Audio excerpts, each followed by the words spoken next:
क्या आपने कभी महसूस किया है कि समय अब पहले से तेज दौड़ रहा है?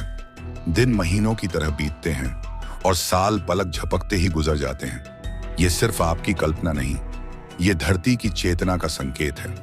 हजारों साल पहले अरशियों ने कहा था, जब धरती की धड़कन बदलने लगेगी, जब लोग नींद में भी बेचैनी महसूस करेंगे, जब चारों ओर युद्ध, महामारी, भूकंप और प्रलय जैसी घटनाएं बढ़ेंगी, तो समझ लेना एक युग समाप्त हो रहा है और एक नया युग जन्म ले रहा है। पिछले कुछ वर्षों को ही देख लीजिए। 2020 में महामारी ने पूरी दुनिया को रोक दिया। 2021 से 2022 में युद्धों की शुरुआत हुई।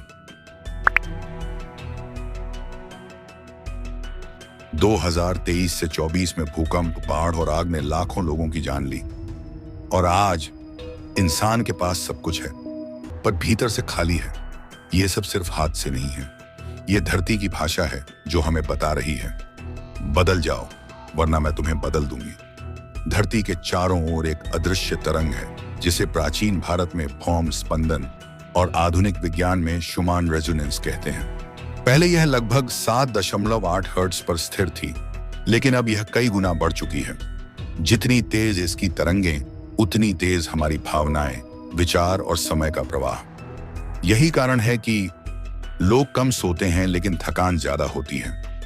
एक घटना हजारों किलोमीटर दूर भी हमारे दिल पर असर डालती है, और समय जैसे हाथों से फिसल रहा है। महान विद्वानों, मनीषियों और यहां तक कि आधुनिक खगोलविदों ने भी संकेत दिया है कि 2027 से 2032 के बीच धरती पर युग परिवर्तन की चरम प्रक्रिया होगी। पुराने तंत्र, राजनीति, धर्म, अर्थव्यवस्था हिलेंगे। बहुत बड़े युद्ध और प्राकृतिक आपदाएं आएंगी।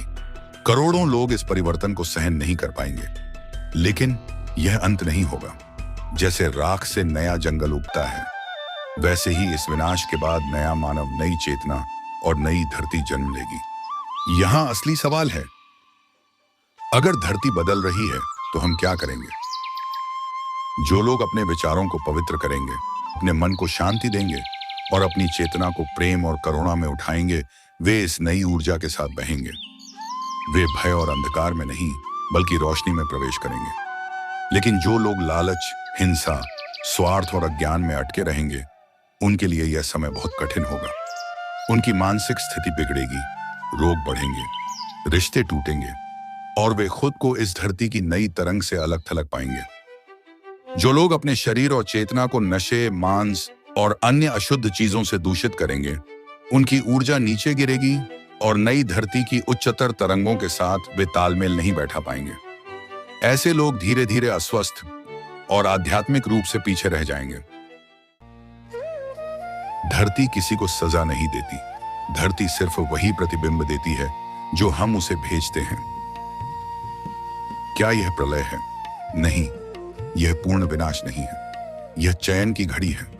पुराने युग का दरवाजा बंद हो रहा है और नया युग खुल रहा है।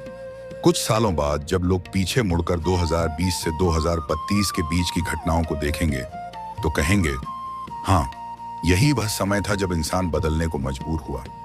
क्या करना चाहिए ताकि हम नई धरती के साथ जुड़ सकें?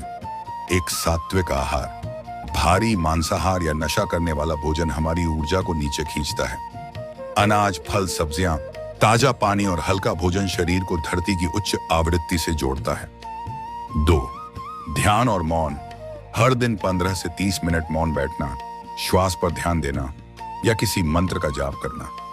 जब बाहर का शोर बढ़ता है तो भीतर की शांति ही हमें संतुलित रखती है। 3. मंत्र जाप। ओम नमः शिवाय, शक्ति और संतुलन के लिए। ओम श्री महालक्ष्मी नमः, समृद्धि और करुणा के लिए। ओम सीधा ब्रह्मांड से जुड़ने के लिए। 4. सेवा और करुणा। दूसरों की मदद करना हमारी चेतना को तुरंत ऊपर उठाता है। धरती पर जितनी नकारात्मकता है, उतनी ही जरूरी है कि हम प्रेम और सेवा का प्रसार करें। 5. प्रकृति से जुड़ना। रोज कुछ समय धरती पर नंगे पैर चलना, पेड़ों के नीचे बैठना या सूरज की किरणों को महसूस करना, ये सब हमारी ऊर्जा को शुद्ध और स्थिर करते हैं। 6. ज्ञान और सत्संग। शास्त्र, गीता, उपनिषद या किसी महान संत के उपदेश सुनना। सही ज्ञान ही अंधकार से निकालकर प्रकाश की ओर ले जाता है। तो मित्रों, सवाल यह नहीं है कि धरती बदल रही है या नहीं। सवाल यह है कि क्या हम बदल रहे हैं? क्या हम अपने भीतर प्रेम, शांति और चेतना को बढ़ा रहे हैं? क्योंकि नया युग उन्हीं का है जो जाग चुके हैं। बाकी लोग इतिहास बन जाएंगे।